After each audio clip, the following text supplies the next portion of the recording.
Саламатсыздар, біз бүгін 7-ші лабораторияда жұмыс жасайтын боламыз. Біз Toyota Protospен жұмыс жасайтын болсақ, бұл жолы біз Skilllab Xos программасымен жұмыс жасайтын боламыз. Біз бұл жерде до этого көрсетілген 5-6 лабкаларда біз қолданған DS мотордың математикалық решенияларын жұмыс жасайтын боламыз. Біріншіден біз өзімізге керекті компоненттеріміз қойғанбыз. Бұл жерде clock, xcoms және де function.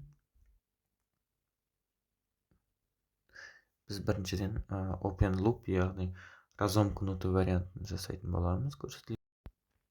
Керек компоненттеріміз қойып аламыз, және де бізде берілгенде көрсетілгендей математикалық условияны өзгертіп барындырып қоямыз. Математикалық решениемізді орнатқаннан кейін барлығын бір-біріне жалғап шығамыз.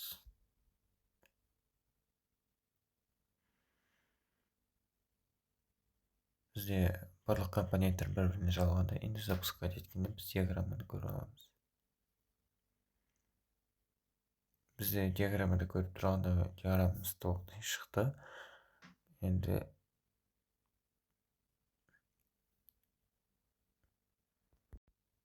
диаграмма толықтай шықты. Біз яғни open loop жасадық. Ендігі бізде келесі тапсырма close loop, яғни замкнутый вариантын жасап көрсетуіміз керек.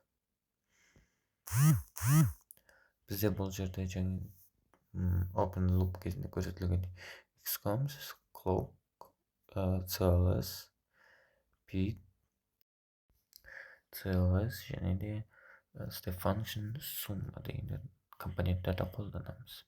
Бірінші open loop'та көрсетілгендей тоже математикалық решениені өзгертеміз. Математикалық решениемізді өзгертіп болғаннан кейін барлығын бір-біріне жалғап шығамыз.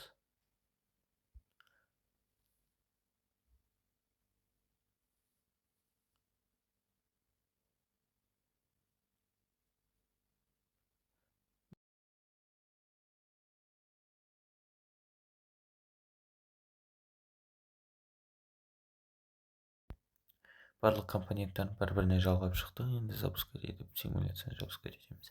Көріп тұрғандай бізде диаграмма берілгенде көрсетілгенде емес, сондықтан біз pit даныларын өзгертеміз. Pit даныларын өзімізге керек диаграмма көрсетілгенге дейін өзгертіп көреміз.